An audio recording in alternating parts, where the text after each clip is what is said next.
नमस्कार, India news Madhya Pradesh Chhattisgarh देख रहे हैं आप और मैं हूं आपके साथ आयुषी शेखावत। फटाफट अंदाज में बढ़ते खबरों की ओर। संसद का शीतकालीन सत्र अनिश्चितकाल के लिए स्थगित। स्पीकर ओम बिरला ने जताई नाराजगी, बोले हंगामे से 18 घंटे 48 मिनट हुए बर्बाद। अजय मिश्र टेनी की बर्खास्तगी को लेकर विपक्ष ने किया हंगामा।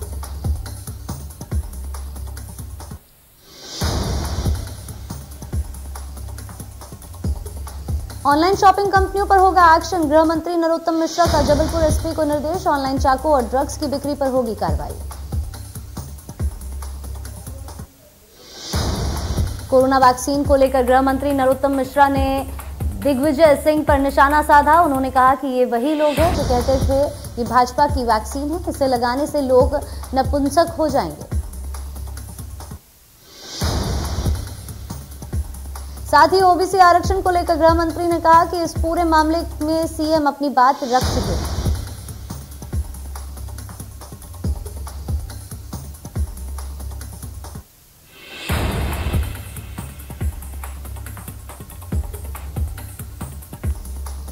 नेता प्रतिपक्ष कमलनाथ ने कहा कि परिसीमन तो कानूनी प्रावधान है, आरक्षण तो होना ही है। उन्होंने कहा कि ऐसा चुनाव देश में कभी नहीं हुआ।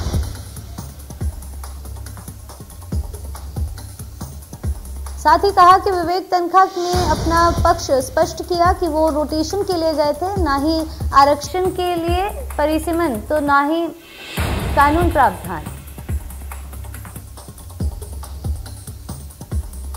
कमलनाथ ने कहा कि जो अधिकारी भ्रष्टाचार उजागर करने की बात करता है उसे हटा दिया जाता है। कमलनाथ ने सीएम से किए सवाल।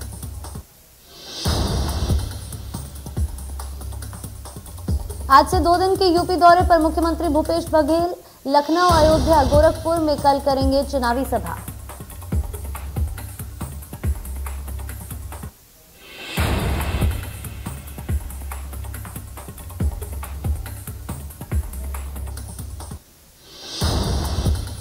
एमपी में पंचायत चुनाव को लेकर सरकार का बड़ा फैसला। ओबीसी आरक्षण के साथ ही होंगे पंचायत चुनाव, आरक्षण के साथ होंगे पंचायत चुनाव।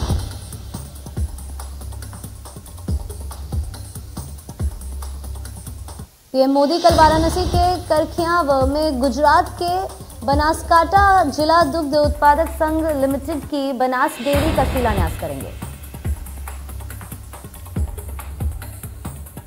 इसके साथ ही पीएम मोदी जिले बनासकांठा को 2100 करोड़ रुपए की लागत वाली 25 परियोजनाओं की सौगात देंगे। काशी को 25 परियोजनाओं की देंगे सौगात। 2100 करोड़ की परियोजनाओं में करखियाव में डेयरी संयंत्र का शिलान्यास, बेनियाबाग में पार्किंग और इंट्रीग्रेटेड सर्विलांस सिस्टम सहित अन्य कार्यों का लोकार्पण शामिल। इस अवसर पर उत्तर प्रदेश की राज्यपाल आनंदीबेन पटेल और मुख्यमंत्री योगी आदित्यनाथ भी उपस्थित रहेंगे। 10 दिनों में पीएम करेंगे दूसरा काशी दौरा।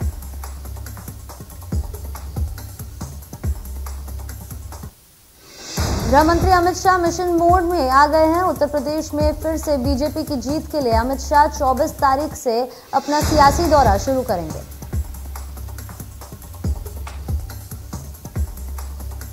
अमित शाह 10 दिन में 7 दिन यूपी का दौरा करेंगे। इसकी शुरुआत 24 दिसंबर को प्रयागराज से होगी। प्रयागराज से होगी शाह के दौरे की शुरुआत। अमित शाह अयोध्या में रामलला के दर्शन भी करेंगे और रोड शो भी करेंगे। इस यात्रा के दौरान करीब 140 विधानसभा क्षेत्र को कवर करने के लिए 21 सभाएं और 3 रोड शो करेंगे।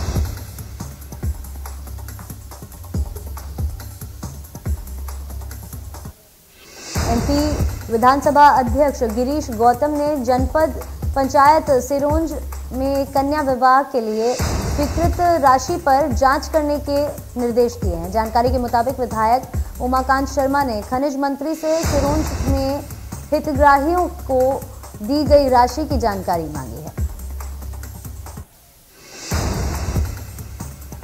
जवाब में खनिज मंत्री ने बताया कि 1 साल में सिरोंज जनपद पंचायत में 5,976 हितग्राहियों को 30 करोड़ 40 लाख की राशि दी गई है। वहीं इस पर विधानसभा अध्यक्ष ने आपत्ति जताई। विधानसभा अध्यक्ष ने कहा कि कोरोना काल में 1 साल में एक ही जनपद पंचायत में इतनी राशि कैसे स्वीकृत की गई। इस दौरान उन्होंने जनपद पंचायत सीईओ को हटाकर जांच के निर्देश दिए हैं।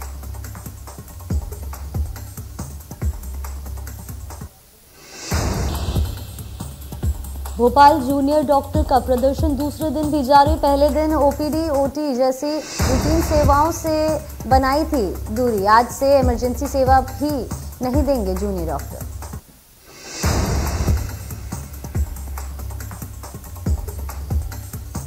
पुरानी पेंशन की मांग को लेकर आज कर्मचारी करेंगे विधानसभा का घेराव। आंगनबाड़ी आशा कार्यकर्ता और ऊषा कार्यकर्ता आज दोपहर तक पहुंचेंगे राजधानी भोपाल।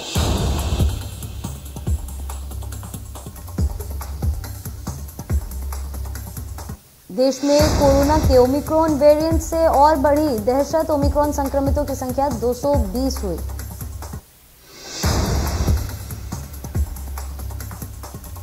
पंचायत चुनाव को लेकर ग्वालियर में उपयोग में लाई जाने वाली ईवीएम का मंगलवार को प्रथम रेंडमाइजेशन किया गया। राज्य निर्वाचन आयोग संयुक्त प्रेक्षक की मौजूदगी में कलेक्ट्रेट सभागार में रेंडमाइजेशन की प्रक्रिया पूरी की गई। रेंडमाइजेशन के आधार पर जिले की चारों जनपद पंचायतों मुरार, घाटी गांव, डबरा और भीतरवार के रिटर्निंग अधिकारियों को ईवीएम उपलब्ध कराई जाएंगी।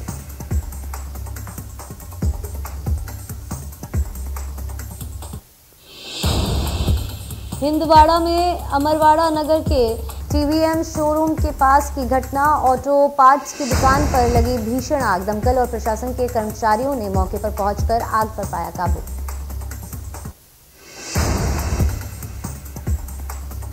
दमोह में रफ्तार का कहर। इंदौर से सतना जा रही बस अनियंत्रित होकर पलटी। हादसे में कई घायल, इलाज जारी।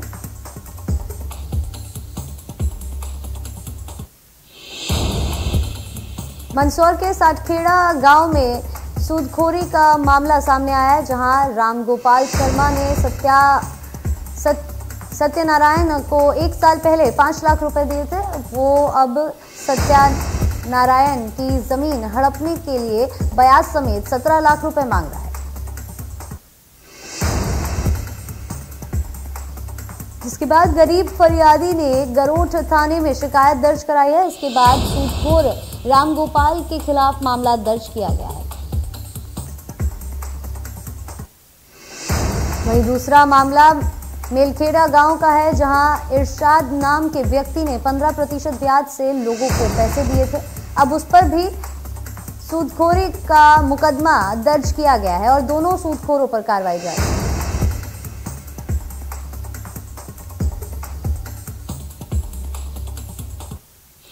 राजनांदगांव में छुरिया क्षेत्र के आदिवासी युवक की रिपोर्ट पर खुज्जी विधायक छन्नी साहू के पति चंदू साहू के खिलाफ एट्रोसिटी का प्रकरण दर्ज हुआ है। इसके विरोध में चंदू साहू ने छुरिया थाना का घेराव कर रैली निकाली।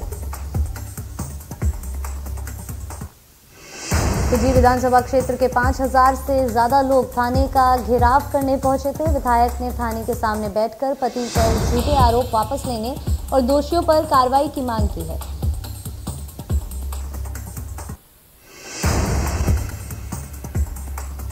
कांग्रेस विधायक ने पति पर लगाए गए आरोपों को बेबुनियाद बताया और कहा कि रेत माफियाओं के इशारे पर पुलिस ने पति के खिलाफ फर्जी प्रकरण दर्ज किया। उन्हें कहा कि अन्याय के खिलाफ सड़क से सदन तक लड़ती रहूंगी।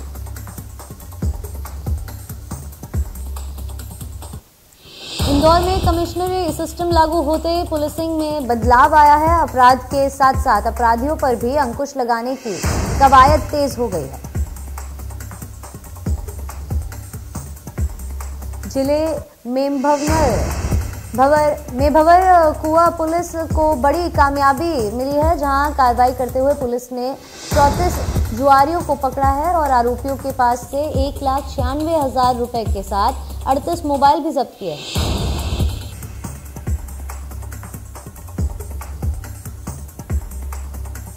जशपुर जिले में धर्मांतरण को लेकर बगीचा पुलिस की बड़ी कार्रवाई सामने आई है, जहां पुलिस ने धर्मांतरण के आरोप पर एक फादर, 3 पास्टर, 4 लोगों के खिलाफ कई धाराओं के तहत मामला दर्ज कर गिरफ्तार किया है।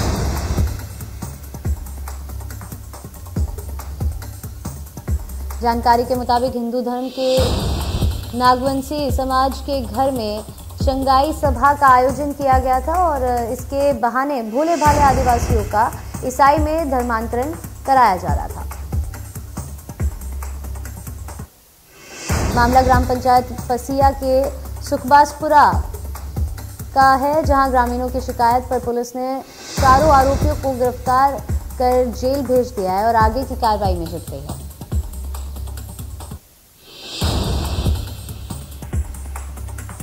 दमोह में रफ्तार का कहर, इंदौर से सतना जा रही बस अनियंत्रित होकर पलटी, हादसे में कई घायल, इलाज जारी।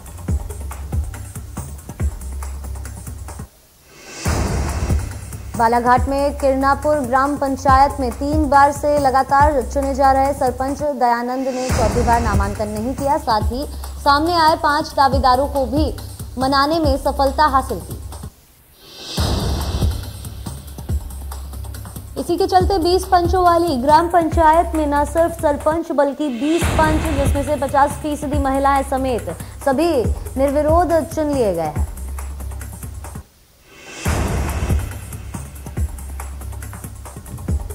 कोरबा में आयकर विभाग की टीम ने छापेमारी कार्रवाई शुरू की। इस दौरान छत्तीसगढ़ सेल्स कॉरपोरेशन और सर्वमंगला कंस्ट्रक्शन रायपुर, रायगढ़ और कोरबा में एक साथ छापेमारी की गई।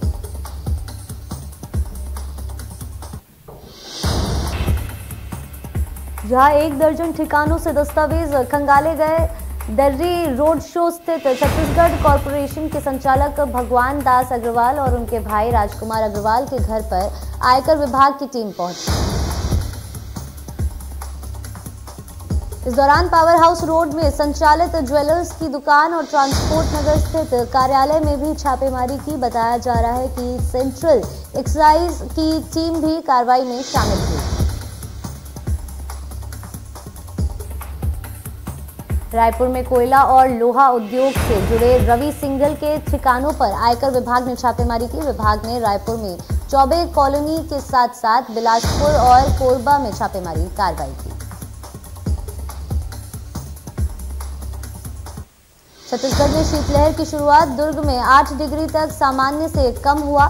शीतलहर का सबसे ज्यादा असर सरगुजा, बिलासपुर और दुर्मौसम क्षेत्र में है।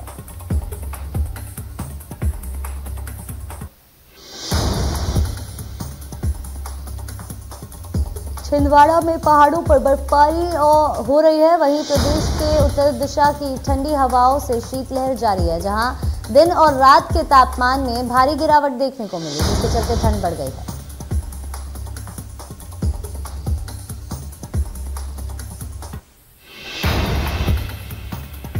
प्रदेश का ग्वालियर शहर अब शिमला बन गया है। मौसम विभाग के मुताबिक शहरी क्षेत्र में न्यूनतम तापमान 1.8 डिग्री सेल्सियस दर्ज किया गया, तो वहीं ग्रामीण और वन क्षेत्रों में तापमान माइनस पर पहुंच गया है। शहर के आसपास के इलाकों में खेतों के साथ वाहनों पर भी बर्फ जम गई। शहर के तापमान और आसपास के इलाकों में न्यूनतम तापमान में काफी अंतर देखा गया।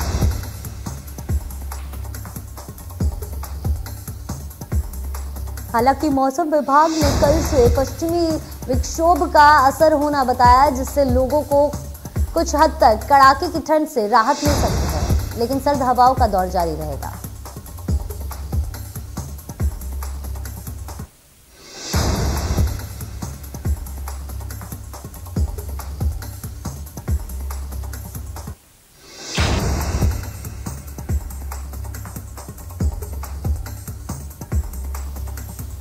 हिमाचल और अन्य पहाड़ी इलाकों में बर्फ गिर रही है, जिसका असर माउंट आबू में देखने को मिल रहा है। माउंट आबू एक पर्यटन स्थल है, जहां ठंडी के सीजन में भी हजारों की संख्या में पर्यटक पहुंच रहे हैं।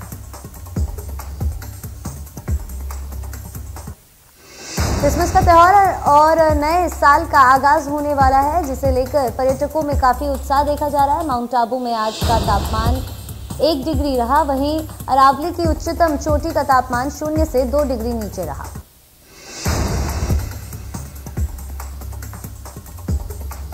जशपुर में तापमान 3 डिग्री सेल्सियस तक पहुंचा। कई इलाकों में कड़ाके की ठंड से बीमारियों के बढ़ने के साथ सब्जी फसलों का भी भारी नुकसान।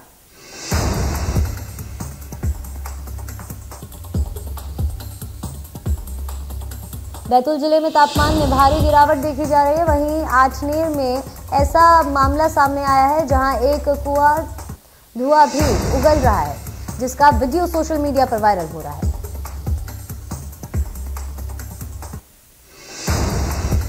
एक किसान के खेत में एक कुएं के अंदर से धुआं उठ रहा था। जब किसान ने पास से देखा तो ये धुआं ठंड से उठ रही भाप थी, तो जो कुएं के गुनगुने पानी से उठ रही थी। सोशल मीडिया पर यह वीडियो वायरल हो रहा है।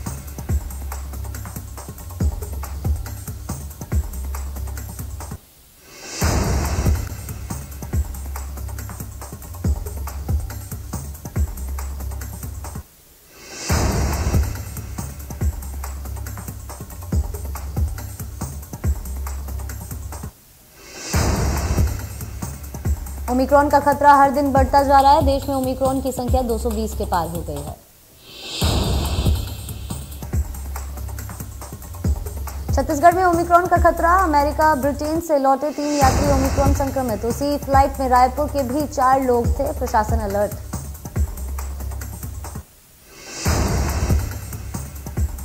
महाराष्ट्र में ओमिक्रॉन के 11 नए केस मिले। राज्य में ओमिक्रॉन संक्रमितों की संख्या 65 हुई।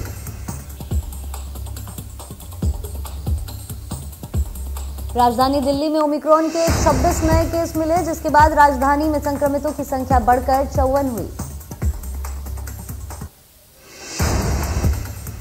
राजस्थान में ओमिक्रॉन के वेरिएंट के 18 मरीज हो गए। लोगों से कोरोना गाइडलाइन की पालना करने की अपील की गई। तेलंगाना में ओमिक्रॉन के 24 मामले हो गए हैं। लोगों से कोरोना गाइडलाइंस की पालना करने की अपील की गई।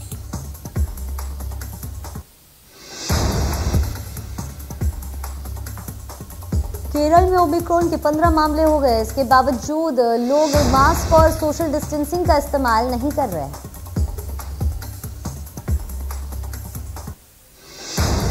गुजरात में ओमिक्रॉन के 14 मामले हो गए हैं। लोगों से मास्क और सोशल डिस्टेंसिंग का पालन करने की अपील की गई।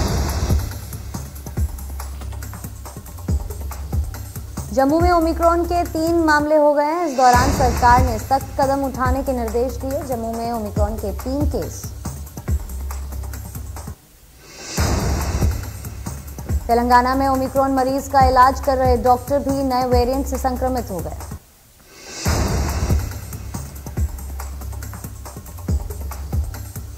उड़ीसा में ओमिक्रॉन के 2 मरीज सामने आए हैं, जिसके बाद लोगों में हड़कंप मचा हुआ है। दिल्ली में कोरोना का बढ़ता ग्राफ। एक दिन में आए 102 नए कोरोना मामले। एक मरीज ने गंवाई जान।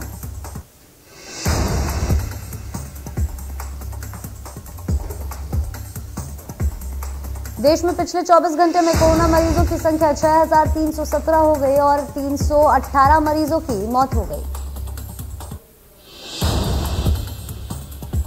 देश में पिछले 24 घंटे में 6906 कोरोना संक्रमित ठीक हो चुके हैं, जबकि कोरोना के एक्टिव केस 78190 हो गए हैं।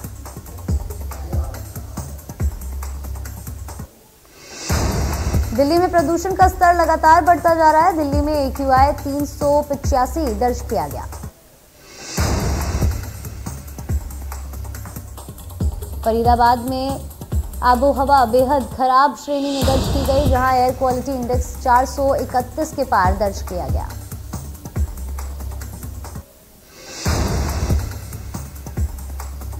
एक्ट्रेस सारा अली खान अपनी फिल्म के प्रमोशन के लिए को एक्टर धनुष के साथ कॉफी विद करण शो में पहुंची, जहां उन्होंने अपनी पसंद के 4 लड़कों के नाम का खुलासा भी किया।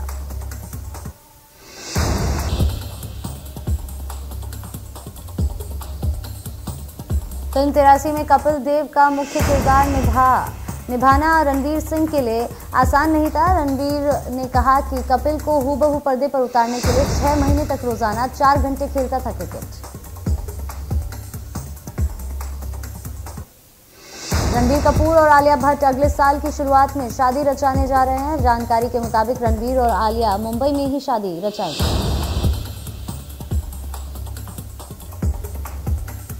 साल के टी20 क्रिकेट में सबसे ज्यादा रन बनाने वाले टॉप 10 बल्लेबाजों की लिस्ट जारी। पाकिस्तान के मोहम्मद रिजवान नंबर 1 पर। टॉप 10 लिस्ट में एक भी भारतीय नहीं।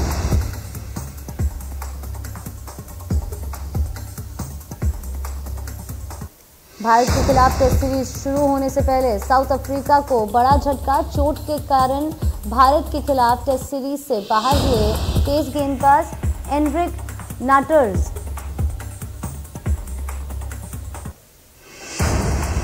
बीसीसीआई ने 14 जनवरी से शुरू होने वाले अंडर 19 वर्ल्ड कप किया।